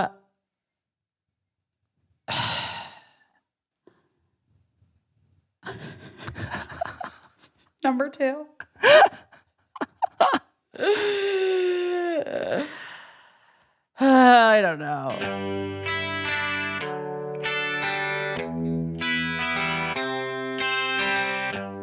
Oh, it is hot out. It really has been. It is hot out for everyone everywhere. Element's been going everywhere with everyone in my family. Element is in my bag at all times because electrolytes are the important, guys.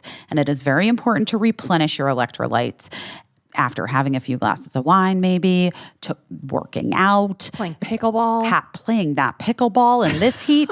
If you haven't heard us talk about Element before, now's your chance to listen up, okay? It's a very tasty electrolyte drink mix. It's got everything you need, nothing you don't, lots of salt, no sugar. It contains a science-backed electrolyte ratio, 1,000 milligrams of sodium, 200 milligrams of potassium, 60 milligrams of magnesium. There's no junk, no sugar, no coloring, no artificial ingredients, no gluten, no fillers, no BS. Element is formulated to help anyone with their electrolyte needs, is perfectly suited for people following a keto, low carb, or paleo diet. Electrolytes facilitate hundreds of functions in your body, including the conduction of nerve impulses, hormonal regulation, nutrient absorption, and fluid balance. When you sweat, the primary electrolyte lost is sodium. Athletes can lose up to 7 grams per day. You might not be an athlete, but maybe you sweat a lot. I sweat as much as any athlete. Honestly, same. You know, my tennis coach Gunnar, I just saw him in New York and we were like Yes. joking. And I was like, I think I want to learn how to play pickleball. He's like, you'd be great at pickleball. You're still going to sweat. I was like, yeah. And he goes, you know, the only person I've ever trained that sweats as much as you guys are like on the same level, is the former NFL player Marcus Wiley. Wow. And I was like, okay. Wow. Okay, Gunnar, thanks. But I think he's right. I think that's how much I sweat. You like and Marcus, an NFL player. Yeah, you and which Marcus is- need we need Element. Right now, Element is offering you, our listeners, a free sample pack with any drink mix purchase. That's 8 single-serving packets free with any Element drink purchase. It's a great way to try all 8 flavors, or you can share Element with a salty friend. Get yours at drinkelement.com/best. This deal is only available through our link. You must go to drinklmnt.com/best. That's drinkelement.com/best. Also, try it totally risk-free. If you don't like it, share it with a salty friend, and they're going to give you your money back, no questions asked. You literally have nothing to lose. This show is brought to you by BetterHelp. Give online therapy a try at betterhelp.com/busy and get on your way to being your best self. You know what people love to say in show business? What? Comparison is the thief of joy. A lot of people love to say it, but people in showbiz are always saying not to compare yourself. Compare and despair. Compare and despair. And yet it's so hard to stop yourself from doing it. Well, how can you when you like open Instagram and everybody's in Italy? You know what I'm saying? Exactly. I'm just saying when everyone's in the Amalfi Coast, Right. How am I not feeling like a little bit bad about my situation currently? Well, so here's what we do. What? Close Instagram. Yeah. Log on to BetterHelp and make an appointment Yes. to help us figure out how to deal with these feelings. And what it actually brings up for you and like what's underneath it. It's all super interesting, and a good therapist, a great therapist can help you like kind of get to the bottom of all of it and get to a place where like someone's journey on the Amalfi Coast only makes you feel like so happy for them. You know what I mean? Like, just like, great. I'm happy for them. Yeah. Like, great for them. You know? Yeah. Therapy is interesting because like it's different all the time in so many ways, and it's different for every person. And like sometimes people are going through some real moments where they like need some actual coping skills for situations that they find themselves in. Sometimes people have had past traumas that are affecting the way that they relate to people at work or people in their own interpersonal relationships or people online. And sometimes people are like, I'm pretty cool, but like it's still really nice to have a therapist that you can talk to and like get some like useful feedback on ways to, you know, set boundaries or have positive coping skills when things do pop up, because it really like empowers you to be the very best version of yourself, even though like you're never going to be that all the time. Right. That's the truth. Right. And so that's why therapy is so vital to like continue to do. The other thing is, it's really hard to find therapists sometimes. It's really hard to know where to start. That's why I think if you're thinking of starting therapy, why not give BetterHelp a try? Because it's entirely online and designed to be very convenient and flexible and suited to your schedule. You fill out a brief questionnaire, you get matched with a licensed therapist, you can switch therapists at any time for no additional charge. Guys, you've got nothing to lose and only your mental health to gain. Right? That's a good one. Great. Stop comparing, start focusing on BetterHelp. Visit betterhelp.com/busy today to get 10% off your first month. That's BetterHelp, HELP.com/busy for 10% off your first month. Thank you, BetterHelp.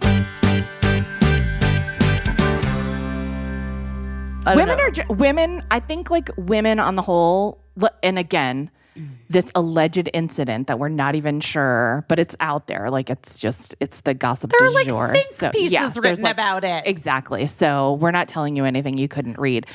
Women, I think, are just better at, and by better, I mean like I think we'd successfully handle it better than a man just because of like getting your period every month. Like how many times have you like barricaded yourself and been like, don't come in here?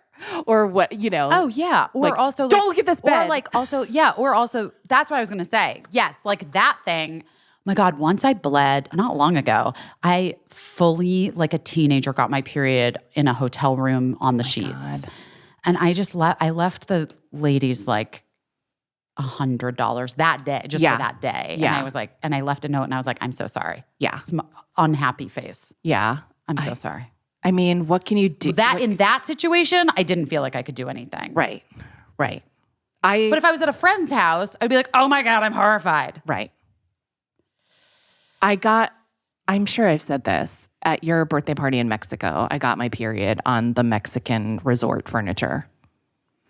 Well, I told you about the yoga teacher that once got her period on my couch and didn't say anything. Oh no, I didn't know about that. No, it was a bummer. That was a bummer. At your birthday party in Mexico, like my period came unexpectedly because I went to a nice vacation. So that is automatically would mean that I would get my period totally at that time, regardless of when it was supposed to happen. Sure. And I was sitting on the pristine white Everything was sofa. white in that place. Everything was white, and talking to a bunch of nice people. And then I just felt it. And I was like, oh my fucking God.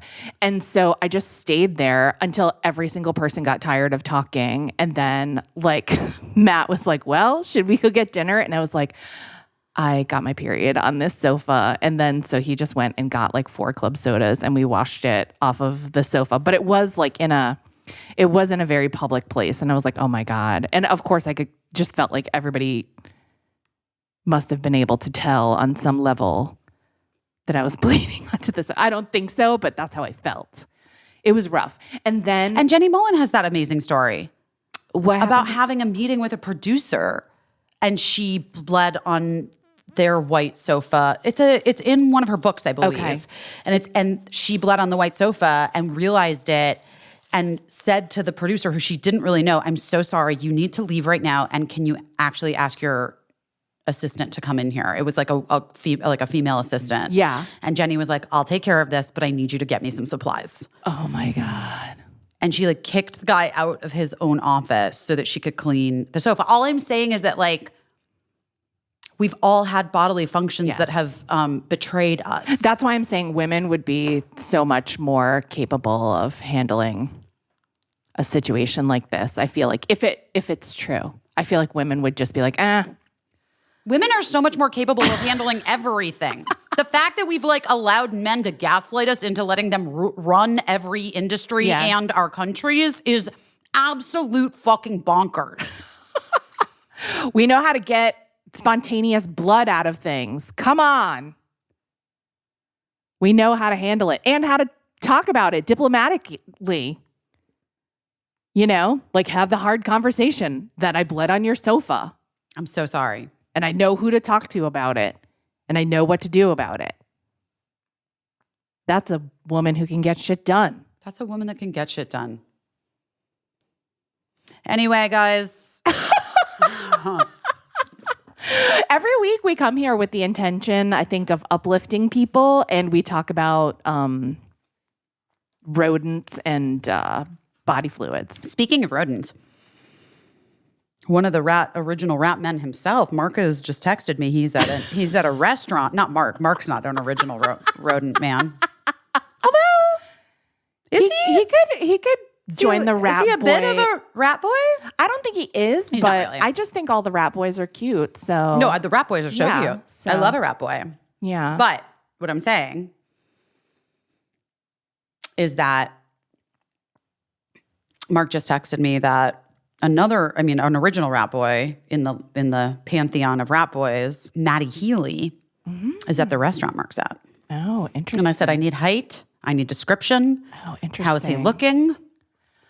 I was thinking about Peter Facinelli and mentioned him to a friend, and then I got lunch with that friend, and then Peter Facinelli came into the restaurant, and it made me feel like I had a superpower because that's the second friend lunch in a row where I mentioned someone famous, and then they were at the restaurant. And I've done this before several times in the past with Loretta Swit. But just mentioning Peter Facinelli, like that's pretty. It's super random. Yeah. I went into a store today. Yeah. And then this girl that I'm friends with who also works with Irene Neworth walked into the store and she was like, oh my fucking God. And I was like, hey, Jamie, hi. And she hugged me so hard and she's like, Busy, I had a very vivid dream about you last night and I woke up this morning and my first thought was, I wonder if Busy's in Los Angeles. I wonder if I'm going to see her today.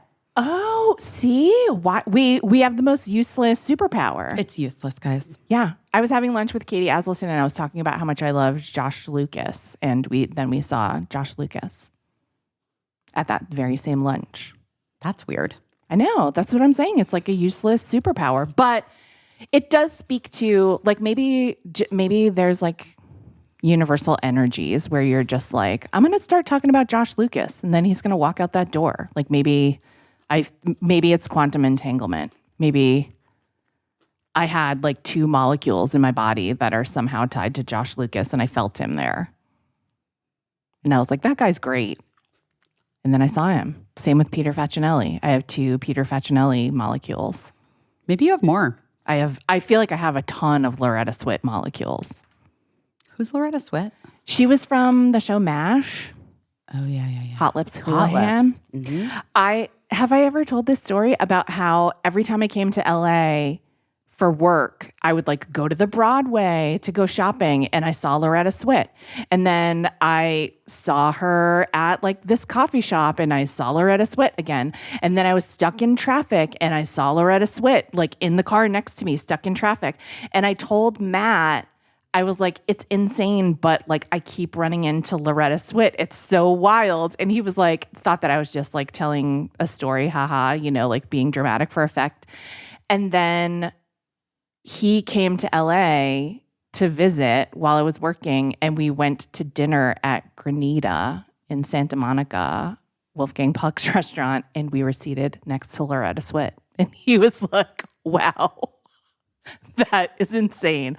Like he was like, I would almost believe that you hired Loretta Swit. And what does it mean? I don't know. That's so weird. I don't know. But I just think that, sometimes the universe is just putting you with someone over and over.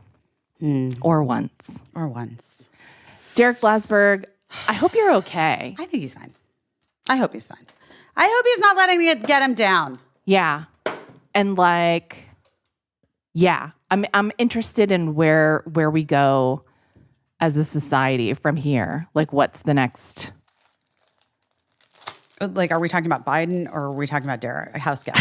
What are we talking about? I'm talking about. Are we talking about both? I'm talking about like it seemed like people were really hungry for a story to move on from like Ben and Jen gossip, and this was way hotter gossip and. Yeah. People do love Gwyneth gossip and always, yeah. Like anything related to her. And and I hope that he's okay. If there's any grain of truth to it, and if it's like totally made up. Do you know 100%? I think if it was totally made up, he would have said something. Right.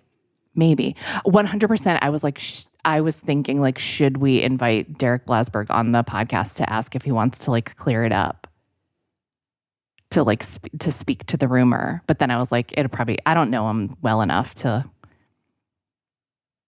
and I don't need to upset someone worse. But we did just talk about it.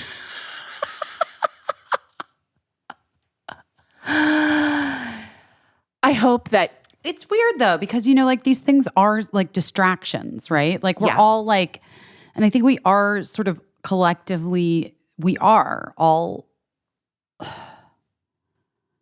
needing some like distractions. Yeah. I mean, neurologically, like our brains just can't be on a program.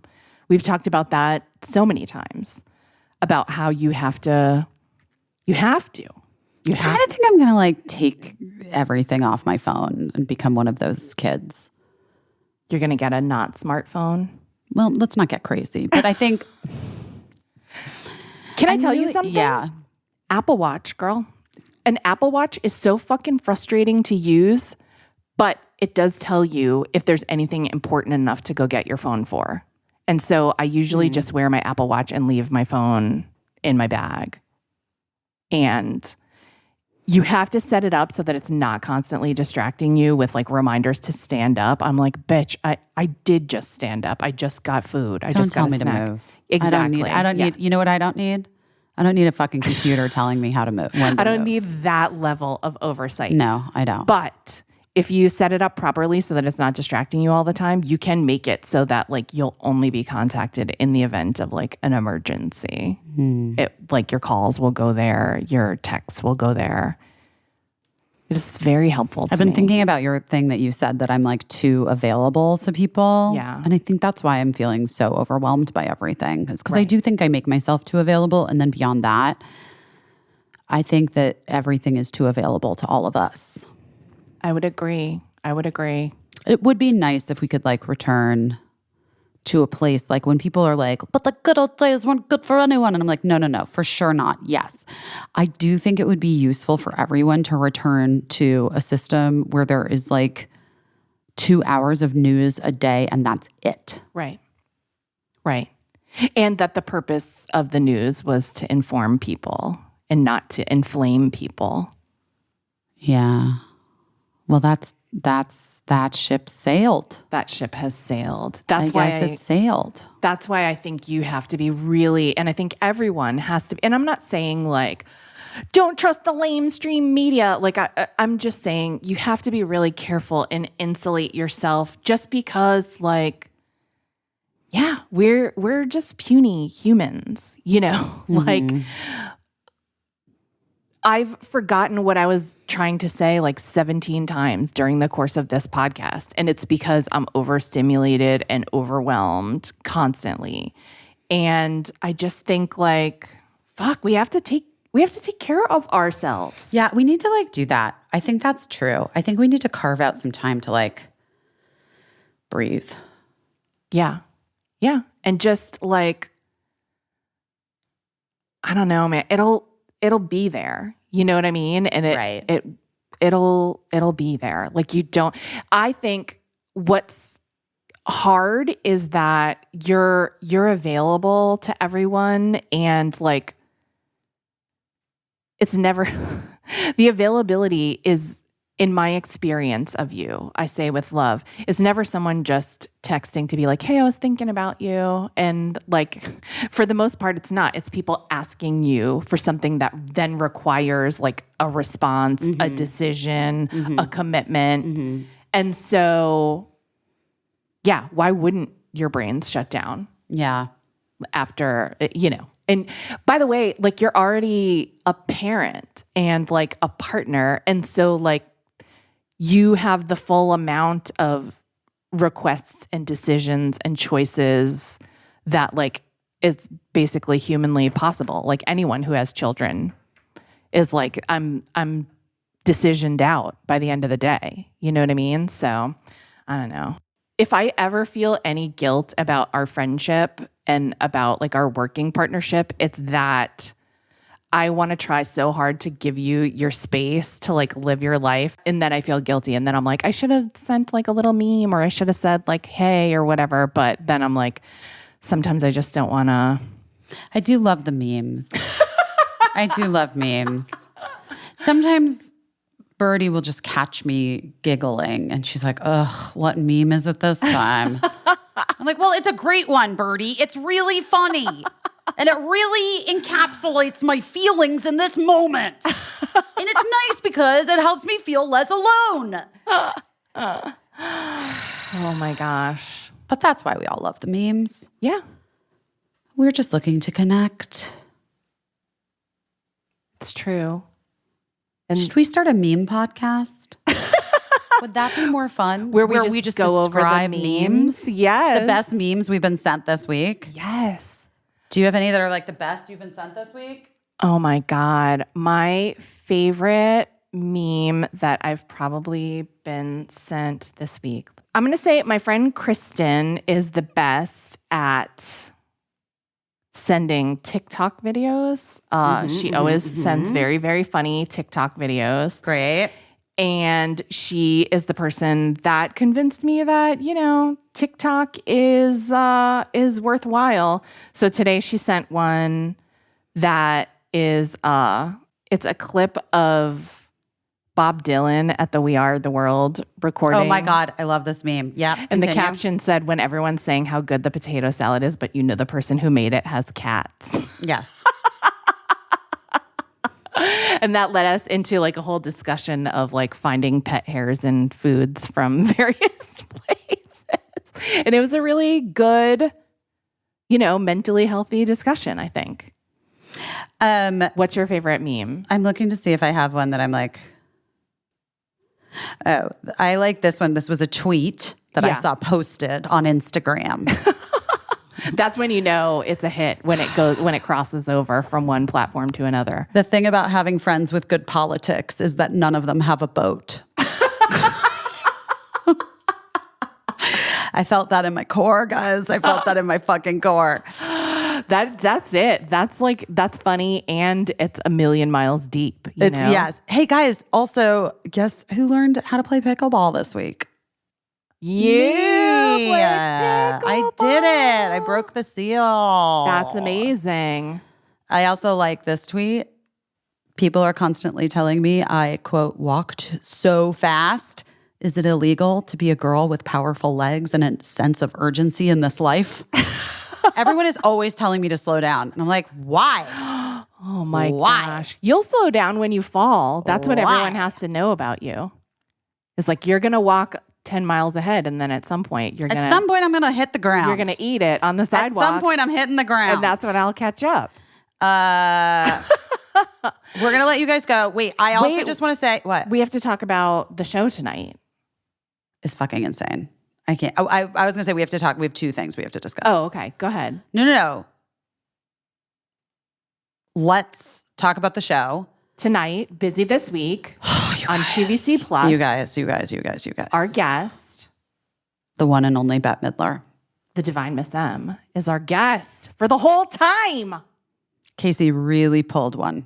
She really pulled a fast one here. She really got the Divine Miss M to agree to come on this fucking talk show because she just loves Caissie that much. The truth is, I didn't even really ask. She offered, that is the truth. It's sort of the truth. And also the truth is that she loves you so much. And I love her too. She agreed because of you and your friendship and love for each other. Also, though, I can't even describe. It's like a dream come true. It's like such a dream come true. And it's like the best. I was going to do some Instagram stories today, but then I woke up and I was so tired and in such a bad mood. But what I was going to say is that like I've been talking to some people since I've been here. Yeah. Here. And in Los Angeles. And people are like, the show looks great. I don't understand. Where do I go to watch it? Right. And I'm like, it's an app. It's QVC Plus. And I know, and I have like good friends that I know haven't done that yet. Yeah. And I just feel like we should all do it because I think the show is really good, actually. Yeah. Do you know what I mean? And this is our mid-season finale. Yeah, this is it for now. And then we'll be coming back in the fall for a few more episodes. But yeah, you got to watch it. Here's the thing. I'm going to say this and I'm going to say it slow and not to be condescending. I'm just going to say it slow so that you can know it. If you have a smart TV where you download streaming apps, you can download the app for QVC Plus. Just search for it on your smart TV, download it. If you don't have a smart TV, you can watch the show on plus.qvc.com on any device, your phone, your computer, your tablet. If your refrigerator has Wi-Fi and a browser, you can watch it on that, anything that has Wi-Fi and a browser. It is geo-blocked in other countries. So to all our friends in the UK and Australia and anywhere else that's not the United States, you will have to use a VPN service. Mm-hmm. But I have it on good authority from a number of friends in other countries who have been successfully watching it all along that they've been watching it on their VPN service. And No problem. that it's no problem to watch it on plus.qvc.com. And now's a good time to do it. Like if you want to get like a VPN trial tonight and it's like a 1 week free trial, then you can just watch all 10 episodes tonight, starting with episode 1 and going right through to the episode 10 with Bette Midler. So that's my suggestion. My suggestion is like, what are you waiting for? I don't know. No, we just have had a really fun time, and there have been some really great shows. And I think that this show, our mid-season finale with one Ms. Bette Midler, is so wild and fun, and like I'm so excited about it. And I'm just also like really grateful to QVC for giving us this opportunity and allowing us this time, this airtime. It's been so fun. And all of our guests who like took the leap of faith of like, we don't even know what this show is or how anyone's going to watch it. And maybe that's why they agreed to do it in the first place. But like, I just think you guys should check it out if you haven't, because we're really proud of it. And you probably are all watching it. I'm just going to say that. But shout out to Mike and Adam and Jenna and Carrie and Ted and Dan and Sass and the team at QVC, all the nicest people who have just been supporting us through this whole thing and making the show look good. Shout out to my sons who have been putting the app on everyone's TVs that they've been house sitting for. Someone just told me that they came home and their TV was tuned to QVC Plus. That's fantastic and hilarious and actually kind of weird, but I'm into it. I'm into it. Yeah, watch the episode with Bette tonight. It's so fun, and we love her. We love her. And we're so grateful to her for coming out. And guys, and then the other thing I was just going to say was, I don't know, it's a wild summer. Try to stay cool. Try not to be like me and have your emotions overrule your critical thinking brain and get you so mad that you can't see straight. But it's good I think it's good. You felt your feelings. I feel my feelings. I've processed. I moved on. But also, no, I wanted to shout out my niece, because we haven't had a show since Josie went to the Paralympic trials. And she killed it so hard. And I watched all of it on Peacock, like all of the... Josie's a competitive swimmer. So my niece, Josie, has cerebral palsy, and she started competitively swimming like maybe a year and a half or 2 years ago on a para team in Arizona. And she's been like working so hard and training so hard. And she got ranked nationally in this past year, and then was invited to the Paralympic trials for Paris, for the Paralympics in Paris. However, she actually was unable to truly compete for a spot on the team because she's not internationally ranked. Right. And there's a whole thing about it. And like, she has to have an international ranking because that's how they designate your ability level. And the thing that could happen, that has happened in the past, is like, she swims at a certain level. I think she's S9, which is like a designation in Paralympics. Because in her her first national competition, she was like evaluated by the national judges, and they all like agreed with her state swimming designation that she swims at an S9. Yeah. And since she's never been internationally ranked or gone to an international competition, she's never been assessed by international judges. Gotcha. And so the risk would be, and apparently has happened before, which is that like an athlete from one country who has only competed in that country gets to an international competition, the Olympics. Yeah.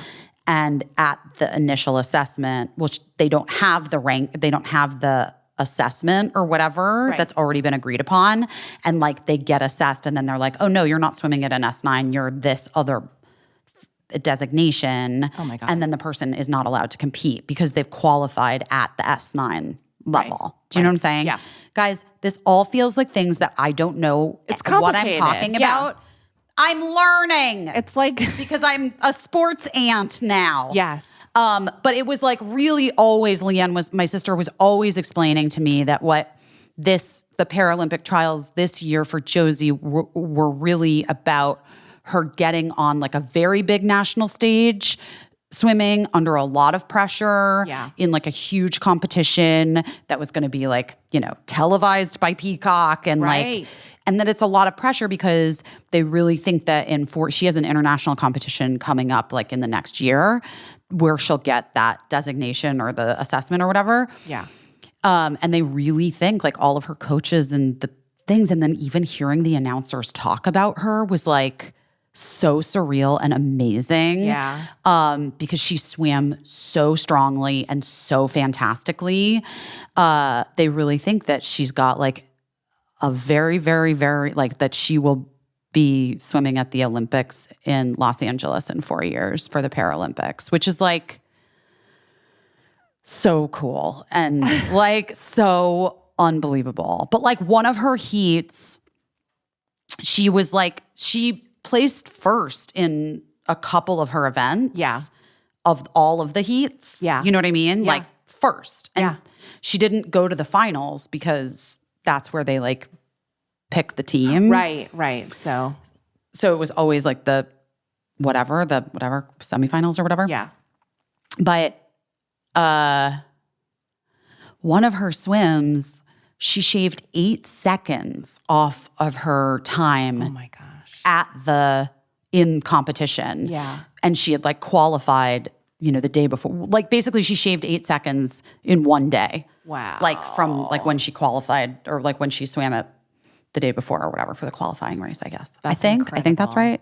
If I made that up, I'm sorry. I mean, I know that 8 seconds is right, but I can't remember like when she qualified. I know it was like she shaved 8 seconds off of her qualifying Her time. best time. Her best time. Yeah. She shaved 8 seconds off her best time. That's amazing. She deserves it. She's working so hard. She's and like such a hard worker, but she's also such a good kid. She's a good kid. And like just such a nice kid. yeah, and her like the stuff from the CP, like at times is super painful for her and really hard. And it's like not been an easy road. Right. And like, she spends a lot of time like having treatments in the hospital for, one side of her body. And like, it's a fucking bummer when you're a kid that's dealing with stuff like that, because I think also you like are looking around and you're like, why am I the one that has to deal with this shit? Right. I can imagine. Yeah. So it makes me happy. It makes me so happy. When she's in the water, she's doing it. She's so good at it. Yeah. She's just like, she shines. She really shines. And I can't think of like a cooler thing. I know. I'm so proud of her. I'm proud of my sister and seeing the whole family like go on the trip and support her. Yeah. Amazing. Yeah. And I'm like very excited for her for the next 4 years and watching her compete. And also, I'm just going to say this. I feel like, I know we're all probably going to watch the Olympics. When are the Olympics? 2028? What? Are they? I don't know. No, well, the next ones are 2028. Yes, in 4 years. But no, I mean these Olympics. Oh, no idea. Aren't they soon? August? Girl. I don't fucking know. All I know is that I saw a TikTok not to eat crepes from street vendors because they keep the batter in the sewers.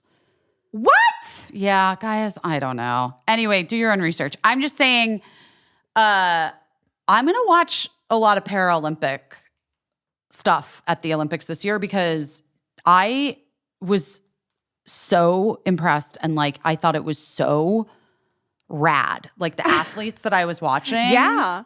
Like, I mean, there's so many great stories and I'm so happy that you're talking. Yeah, it's starting like the 24th of July or something like that. And I think that it's probably on Peacock, right? and NBC. Yeah. And I bet Peacock has the Paralympics, which I think they're right after the Olympics. Okay. But I just would encourage, if you've never watched any Paralympic meets or what are they called? See, I'm not a sports person. Events. If you've never watched any Paralympic events, I just highly recommend it because I found it to be so incredible perspective giving on the resilience of people's spirits and what they have been dealt in their lives and they thought one thing and then another thing happened. Amazing athletes. They're incredible athletes. Yeah. There's one swimmer that was swimming, this woman who's paralyzed from the waist down. Oh, wow. And she has partial use of one of her arms. She's using her entire core, from the belly button, core, and it's so cool. That's very interesting. I guess it's happening in a couple weeks. I've got to get ready. I was underprepared. I'm not prepared for the Olympics. I'm definitely not prepared. Well, you guys, okay, so you have your assignment for tonight. Get that QVC Plus app or log on to the website and then get ready to watch the Olympics on Peacock and the Paralympics on Peacock. Busy's doing a meme right now. She's sending a meme right now. I sent a text. It's hot. It's hot in here. It's very hot. We got to go, guys. We got to get out of here. We love you, and we love you. We'll talk to you soon. We'll talk to you soon. Bye. I don't know what I'm doing, but I'm doing my best.